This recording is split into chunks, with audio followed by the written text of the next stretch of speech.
Hi friends, welcome to News Pocket. Donald Trump బలూచిస్తాన్ను ఆక్రమించుకునేందుకు భారీ ప్లానే వేసినట్లు తెలుస్తుంది. రీసెంట్గా ట్రంప్ చేసిన కొన్ని వ్యాఖ్యలు, ఆసిమ్ మునీర్ను అమెరికాకు పిలిపించుకోవడం, ఇవన్నీ చూస్తూ ఉంటే బలూచిస్తాన్పై ఆయన ప్రత్యేకంగా దృష్టి సారించినట్లు తెలుస్తుంది. అయితే అవేంటో ఇప్పుడు తెలుసుకుందాం. అండ్ బలూచిస్తాన్పై గనుక అమెరికా కన్ను వేస్తే బలూచిస్తాన్ లిబరేషన్ ఆర్మీ ఊరుకుంటుందా అనే విషయాన్ని కూడా ఇప్పుడు చూద్దాం. అంతకంటే ముందు మా ఛానల్ను ఇప్పుడిప్పుడే స్టార్ట్ చేశాం. సో వెంటనే మా ఛానల్ను సబ్స్క్రైబ్ చేసుకోండి అండ్ బెల్ ఐకాన్ను క్లిక్ చేయడం అస్సలు మర్చిపోవద్దు. ఇక డీటెయిల్స్లోకి వెళ్తే, రీసెంట్గా డొనాల్డ్ ట్రంప్ బలూచిస్తాన్ లిబరేషన్ ఆర్మీని ఉగ్రవాద సంస్థగా ప్రకటించాడు.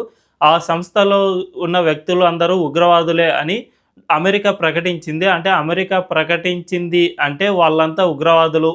ఇక త్వరలోనే ఐక్యరాజ్య సమితి కూడా ప్రకటించే అవకాశం ఉంది అని తెలుస్తుంది. అయితే ఈ బలూచిస్తాన్ లిబరేషన్ ఆర్మీ ఎప్పుడూ కూడా విదేశాల్లో దాడులు చేయలేదు. జస్ట్ పాకిస్తాన్ ఆర్మీతో మాత్రమే పోరాడుతోంది. అది కూడా వాళ్ళ హక్కులను రక్షించుకునేందుకు మాత్రమే బలూచిస్తాన్ లిబరేషన్ ఆర్మీ పోరాడుతోంది. తమ ప్రాంతంలో పాకిస్తాన్ అస్సలు అభివృద్ధి చేయడం లేదు అని వాళ్ళు వాపోతున్నారు. అంతేకాకుండా పాకిస్తాన్ మొత్తంలో బలూచిస్తాన్లోనే ఎక్కువగా సహజ వనరులు అంటే మినరల్స్, పెట్రోలియం ఇటువంటివి చాలా ఎక్కువగా ఉన్నాయి. అటువంటిది బలూచిస్తాన్ నుంచి పాకిస్తాన్ మొత్తం లాగేసుకుని ఆ ప్రాంతానికి కనీసం వసతులు కూడా కల్పించడం లేదు. ఇప్పటికీ ఆ ప్రాంతంలో 80% గ్రామాల్లో విద్యుత్ సరఫరా కూడా లేదు అంటే ఆశ్చర్యపోనక్కర్లేదు. బలూచిస్తాన్ ప్రజలను పాకిస్తాన్ ఎంతగా అణగదొక్కిందో దీన్ని బట్టి అర్థం చేసుకోవచ్చు. అక్కడ పిల్లలు చదువుకోవడానికి స్కూళ్ళు కూడా లేవు. కనీసం 300 కిలోమీటర్ల దూరం వరకు ప్రయాణిస్తే తప్ప స్కూళ్ళు అనేవి అందుబాటులో లేవు. దీనివల్ల చాలామంది పిల్లలు తమ కుటుంబాలతో ఉండక ఎక్కడో దూరంలో హాస్టళ్లలో ఉంటున్నారు.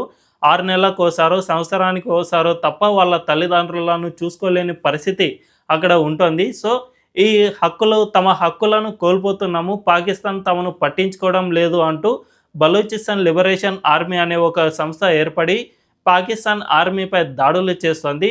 ఈ ఆర్మీ అంతా మా ప్రాంతం నుంచి వెళ్ళిపోతే తమకు తామే పరిపాలించుకుంటామని చెబుతుంది. అయితే ఈ ప్రాంతంలో ఇప్పుడు ట్రంప్ వేలు పెట్టడానికి ప్రయత్నం చేస్తూ ఉన్నాడు. మనందరికీ తెలుసు, ట్రంప్ తన ఎన్నికల ప్రచారంలో మేక్ అమెరికా గ్రేట్ అగైన్ అనే నినాదంతో ప్రచారం నిర్వహించాడు. ఎలాగో గెలుపొందాడు. అయితే ఈ అమెరికాను గ్రేట్గా చేయడానికి ఇప్పుడు ప్రపంచంలోని సహజ వనరులు ఎక్కడెక్కడ ఉన్నాయో వాటన్నిటిపై కన్ను వేస్తూ వస్తూ ఉన్నాడు. ఉక్రెయిన్లో కూడా సహజ వనరులు ఎక్కువగా ఉండడంతోనే అక్కడ యుద్ధాన్ని ఆపేసి వాటన్నిటిని కాజేద్దామని చూస్తూ ఉన్నాడు. అదేవిధంగా ఇప్పుడు బలూచిస్తాన్పై కూడా ట్రంప్ కన్ను వేశాడు. మనందరికీ తెలుసు, పాకిస్తాన్లో ఉన్న ప్రాంతాలన్నిటిలో సహజ వనరులు ఎక్కువగా ఉన్నది బలూచిస్తాన్లో మాత్రమే.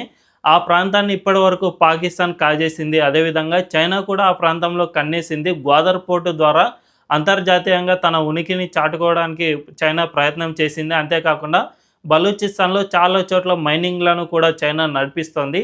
వీటిపై కూడా బలూచిస్తాన్ లిబరేషన్ ఆర్మీ పోరాడుతుంది. తమ ప్రాంతంలోని హక్కులు తమకే కావాలి అని అక్కడి ప్రజలు ఉద్యమిస్తూ ఉన్నారు. అయితే ఈ టైంలో ట్రంప్ ప్రత్యేకంగా ఆ ప్రాంతంపై దృష్టి సారించడంతో ఇప్పుడు మరిన్ని ఉద్రిక్తతలు ఎక్కువ అవుతూ ఉన్నాయి. ప్రస్తుతం పాకిస్తాన్ ఆర్మీ చీఫ్ ఆసిఫ్ మునీర్ను ట్రంప్ పదే పదే అమెరికాకు పిలిపించుకుంటున్నాడు. ఇదే టైంలో ట్రంప్ ఒక వ్యాఖ్య చేశాడు. త్వరలోనే పాకిస్తాన్ భారత్కు కూడా పెట్రోల్ అమ్మే స్థాయికి చేరుకుంటుంది అని వ్యాఖ్యానించాడు. అది బలూచిస్తాన్ ప్రాంతం నుంచే జరుగుతుంది అని ట్రంప్ చెప్పేశాడు. అంటే ఆ ప్రాంతంలో ఇప్పటి వరకు పెట్రోలియం నిల్వలు అండ్ సహజ వాయువులు అంటే గ్యాస్ ఇటువంటివి ఉంటాయి కదా, మన ఇంట్లలో ఎల్పిజి గ్యాస్ను ఉపయోగిస్తాం కదా, ఇటువంటి గ్యాస్ కూడా అక్కడ ఎక్కువగానే ఉంది. అదేవిధంగా కొన్ని మినరల్స్ కూడా అక్కడ చాలా ఎక్కువగా ఉన్నాయి. ఐరన్, రాగి ఇటువంటి నిక్షేపాలు కూడా చాలా ఎక్కువగా ఉన్నాయి. సో వీటన్నిటిని అమెరికా కాజేయాలని చూస్తూ ఉంది. అయితే ఈ కంపెనీలు ఎప్పుడైనా కానీ ఎక్కడైనా పెట్రోల్ నిల్వలు కానీ ఈ ఐరన్ డిపాజిట్స్ ఇటువంటివి బయటికి తీయాలంటే అక్కడ కొన్ని కంపెనీలు ఏర్పాటు చేయాల్సి ఉంటుంది. అయితే ఈ కంపెనీలు ఏ దేశంలో అయితే ఎక్కువగా తీస్తారో ఆ దేశానికి చెందిన కంపెనీలే అక్కడ వెలికి తీస్తాయి. కానీ అమెరికా అలా ప్లాన్ చేయడం లేదు. అమెరికాకు చెందిన కంపెనీలను పాకిస్తాన్కు అంటే ఈ బలూచిస్తాన్ ప్రాంతానికి పంపి తమ కంపెనీలతోనే ఈ పెట్రోలియం కానీ సహజ వాయువులను కానీ ప్రొడ్యూస్ చేయాలని ట్రంప్ భావిస్తూ ఉన్నాడు. దీనివల్ల తమ కంపెనీలకే లాభం చేకూరుతుందే తప్ప పాకిస్తాన్కు రూపాయి లాభం కూడా దక్కదు. బయటకు వెలికి తీసినందుకు కొద్దో గొప్ప డబ్బులు చెల్లించుకుంటాడు. ట్రంప్ గురించి మనందరికీ తెలిసిందే. ఒక పట్టాన ఒక రూపాయి కూడా వదులుకునే పరిస్థితుల్లో లేడు. కాబట్టి ఇప్పుడు పాకిస్తాన్ పూర్తిగా అమెరికాకు మోకరిల్లింది. అక్కడి ఆర్మీ చీఫ్ పదే పదే అమెరికాకు వెళ్ళి వస్తూ ఉన్నారు. ఇప్పుడు పాకిస్తాన్లో షాబాజ్ షరీఫ్ నేతృత్వంలోని ప్రభుత్వం అధికారంలో ఉన్నా కూడా ఆ ప్రభుత్వం కనుక ట్రంప్ మాట వినకుంటే ఆసిమ్ మునీర్ని అధ్యక్షుడిగా చేసిన ఆశ్చర్యపోనక్కర్లేదు. ఆసిమ్ మునీర్ను కనుక అధ్యక్షుడిగా చేస్తే ఇక బలూచిస్తాన్ ప్రాంతంపై పూర్తి పట్టు సాధించేందుకు ట్రంప్కు మరింత ఎక్కువగా వీలవుతుంది. అంతేకాకుండా ఆ ప్రాంతంలోకి అమెరికన్ ఆర్మీని కూడా పంపించి ఈ ప్రాంతాన్ని మొత్తం తమ చేతుల్లో పెట్టుకునేందుకు ట్రై చేయవచ్చు. ఆఫ్ఘనిస్తాన్లో కూడా అమెరికా ఇలాగే చేసింది. అక్కడి తాలిబాన్లతో పోరాడింది కొన్ని దశాబ్దాలుగా పోరాడుతూనే వచ్చింది. చివరికి తమ వల్ల కాదు అంటూ 2022లో అమెరికా కూడా చేతులెత్తేసి తాలిబాన్ల చేతికి అధికారాన్ని ఇచ్చేసి పారిపోయింది. సో అదేవిధంగా బలూచిస్తాన్లో కూడా జరిగే అవకాశం ఎంతైనా ఉంది. ఎందుకంటే కొండ ప్రాంతాల్లో తాలిబాన్లకి ఎక్కువగా పట్టు ఉంటుంది. ఆ ప్రాంతాలపై వారికి ఎక్కువగా గ్రిప్ ఉంటుంది. కాబట్టి అమెరికన్ ఆర్మీ కూడా వాళ్ళ ముందు నిలవలేకపోయింది. తాలిబాన్లు జస్ట్ హ్యాండ్ రాకెట్ లాంచర్లతో అమెరికన్ హెలికాప్టర్లను కూడా కూల్చేశారు. సో ఈ విధంగా అమెరికాతో పోరాడటం వల్ల అగ్రరాజ్యం కూడా చేతులు ముడుచుకుని పారిపోయింది. అదేవిధంగా బలూచిస్తాన్ లిబరేషన్ ఆర్మీ కూడా పోరాడే అవకాశం ఉంది. అటు తాలిబాన్లతో పోల్చుకుంటే బిఎల్ఏ ఆర్మీ కూడా చాలా పెద్ద ఆర్మీ. అక్కడి ప్రజలతో కూడా ఈ బిఎల్ఏ ఆర్మీకి చాలా వరకు సపోర్ట్ ఉంది. చాలా వరకు నిరసనలు, ఉద్యమాలు ఎన్నో జరిగాయి. ఈ బిఎల్ఏ ఆర్మీకి గతంలో చైనాతో పోరాడిన చరిత్ర కూడా ఉంది. చైనా మనందరికీ తెలుసు ఆ ప్రాంతంపై ఎక్కువగా పట్టు సాధించాలని ట్రై చేసింది. చైనా ఈ ప్రాంతంలో చైనా పాక్ ఎకనామిక్ కారిడార్ పేరిట సిపిఈసి అనే ప్రాజెక్టును నిర్మించడానికి ట్రై చేసింది. ఈ సిపిఈసి ఇప్పటికీ కూడా పూర్తి కాలేదు. ఎప్పుడు 2000లోనే దీనికి ముందుగా బీజం పడింది. 2010లో దీన్ని స్టార్ట్ చేశారు. ఇప్పటికీ కూడా అంటే కొన్ని దశాబ్దాలు గడిచినా కూడా ఈ సిపిఈసి కారిడార్ అనేది పూర్తి కాలేదు. దీనికి ముఖ్య కారణం ఈ బలూచిస్తాన్ ప్రజలు దీనికి వ్యతిరేకంగా చాలా వరకు పోరాడారు. అంతేకాకుండా బలూచిస్తాన్లో ఉన్న కొన్ని ఆనకట్టలు, ప్రాజెక్టులు అవి ఉంటాయి కదా, ప్రాజెక్టులలో కూడా చైనా ఆర్మీ వచ్చినా కూడా వారినే చంపేశారు. చైనా ఇంజనీర్లను చంపేశారు.